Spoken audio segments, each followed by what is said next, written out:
Non veg भाजीपेक्षाही स्वादिष्ट लागणारी आणि तेवढीच पौष्टिक आणि प्रोटीनयुक्त अशी हेल्दी भाजी आज आपण इथे बनवणार आहोत। अशी तुम्ही भाजी बघितली आहे का? तर त्या प्रश्नाचं उत्तर आहे हो। आणि ती भाजी म्हणजे कोणती? तर आपली साधी, सोपी आणि एकदम झटपट बनणारी अशी सोयाबीन वडी। हो मंडळी, सोयाबीन वडी ती बनवायला जेवढी सोपी आणि साधी आहे तेवढीच हेल्दी आणि प्रोटीनयुक्त सुद्धा आहे। तर चला आज बनवूया आपण मस्त स्वादिष्ट अशी सोयाबीन वडीची भाजी। राम राम मंडळी, आपल्या सर्वांच्या आई माझी लाडाची या माझ्या यूट्यूब चॅनलवर स्वागत आहे। तुम्ही जर माझ्या चॅनलवर नवीन असाल तर माझ्या चॅनलला लाईक, शेअर आणि सबस्क्राईब करायला विसरायचं नाही आणि हो कमेंटसुद्धा नक्की करा। चला तर बनवूया आपण मस्त स्वादिष्ट अशी सोयाबीन वडी। त्यासाठी काय केलं आहे, मी इथे घेतलेल्या आहे मस्त सोयाबीन वड्या। मिनी चंक्स असतात ना त्या घ्यायच्या, त्याच्यामध्ये पाणी टाकून घ्यायचं आणि त्याला 10 मिनिट मुरत ठेवून द्यायचं। बघा त्या मुरल्यानंतर अशा त्याच्यामध्ये पाणी जातं आणि नरम पडते। ठीक आहे, त्याला व्यवस्थित मुरू द्यायचं बरं का। त्या तिकडे मुरत आहे तोपर्यंत आपण इकडे त्याची वाटणाची तयारी करून घेऊ। त्यासाठी काय केलं आहे, मी इकडे मस्त 5-6 लसणाच्या कळ्या घेतल्या आणि एक अद्रकाचा तुकडा घेतला। त्याला बारीक बारीक करून आता आपण अद्रक लसूण पेस्ट तयार करून घेऊया। आणि हो, तुम्ही अद्रक लसूण पेस्ट नेहमी ताजी टाकता की बाजारातली विकतची खाता? विकतची खात असाल तर ती नका खात जाऊ, ताजीच बनवून खात जा, कळलं का? आणि हो, आता आपण घेतलेले आहे 2 कांदे, त्याला व्यवस्थित चिरून घ्यायचं। बघा या प्रकारे। सोयाबीन वडीची भाजी तुम्हाला आवडते की नाही आणि त्याची चव तुम्हाला कशी वाटते ते सांगा बरं कमेंटमध्ये नक्की।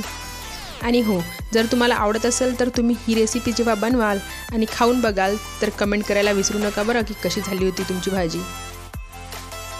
आता इथे मी 2 कांदे कापून घेतले आणि घेतलेले आहे सोबतच मध्यम आकाराचे 2 टोमॅटो।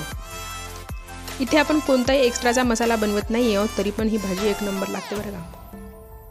त्याचेही 2-2 काप करून घेतले। आता आपण हे सर्व मिक्सरमधून काढून घेऊया। पहिले अद्रक लसूणचा पेस्ट काढला, आता आपण हे वाटण मिक्सरमधून काढून घ्यायचं। बघा आता आपल्या वड्या मुरून गेलेल्या आहेत, तर त्याला आपण असं त्याचं पाणी काढून घ्यायचं आणि 2 पाण्याने स्वच्छ धुवून घ्यायच्या। त्यानंतर त्याच मिक्सिंग बाउलमध्ये मी टाकलेली कसुरी मेथी, त्याला थोडंसं चोळून टाकायचं बरं का। तुम्ही या प्रकारे कधी ही भाजी बनवली आहे का तेही कमेंट करून नक्की सांगा। आणि त्यामध्ये टाकलेला आहे मी आता मसाला, आमचूर पावडर, हळद, तिखट आणि जिरा पावडर, हे सर्व घालून व्यवस्थित मिक्स करून घ्यायचं आणि पुन्हा त्याला 10 मिनिट तसंच ठेवून द्यायचं।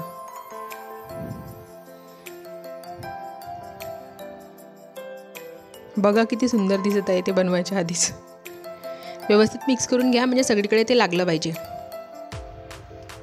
अगदी या प्रकारे। आता आपण इकडे फोडणीची तयारी करूया। त्यासाठी मी टाकलेलं आहे इथे तेल। आता आपण त्यामध्ये जिरं मोहरीची फोडणी द्यायची। जिरं मोहरी तडतडली की त्यामध्ये अद्रक लसूणचा पेस्ट घालायचा।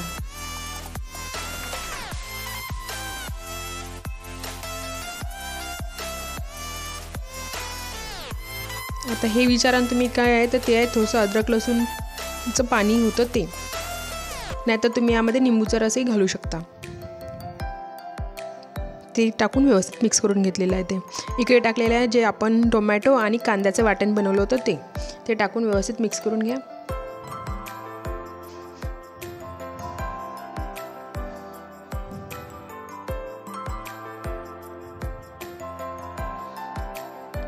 आणि झाकण लावून ते शिजतपर्यंत मुरू द्या व्यवस्थित। बघा आता इकडे तेल सुटत आलेलं आहे, म्हणजे आपलं वाटण जवळपास शिजतच आलेलं आहे। हे व्यवस्थित शिजू द्या, कारण की आपला कांदा आणि टोमॅटो दोन्ही कच्चेच होते बरं का। बघा आता व्यवस्थित प्रकारे शिजलेलं आहे ते। आता जे आपण वड्या होत्या त्या टाकून घ्यायच्या आहे।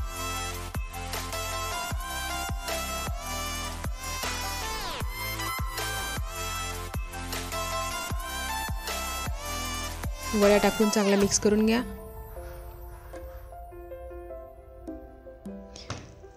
आता तिखट टाकायचं, गोडा मसाला, आमचूर पावडर, हळद. हे सर्व टाकून व्यवस्थित मिक्स करून घ्या. आणि हो, तिखट टाकताना जरा बेताने टाकायचं, कारण की जेव्हा आपण वड्यामध्ये आधी तिखट टाकून त्याला मिक्स केलेलं होतं, त्यामुळं फोडणीत तिखट टाकताना जरा तुम्हाला जेवढं तिखट लागेल तेवढंच तिखट टाकायचं. आणि हे बघा कलर किती छान आला आहे. व्यवस्थित मिक्स करून घ्या मस्त. 2 मिनिट झाकण लावून व्यवस्थित त्याला मुरू द्यायचं. बघा किती छान कलर आलेला आहे. आणि ते मुरल्याच्या नंतर तुम्हाला जर हवं असेल तर तुम्ही पाणी टाका. जर तुम्हाला जास्त भाजीला रस्सा आवडत असेल तर तुम्ही पाणी टाका, अन्यथा कमी टाकलं तरीही चालेल. आणि हो, पाणी टाकताना नेहमी गरम पाणी टाकायचं बरं का. भाजीचा कलर बघा किती छान आलेला आहे, एक नंबर बिलकुल. आणि आता म्हणा की हे नॉनव्हेजला मागे टाकणारी भाजी आहे की नाही. बघा मस्त 10 मिनिट व्यवस्थित शिजू द्यायचं आणि घ्या बरं ताट आणि मस्त पोट भरून खाऊन घ्यायचं बरं का. आणि मग सांगायचं की आपली भाजी कशी झाली आहे ती. आता घ्या खाऊन. Like share subscribe. धन्यवाद.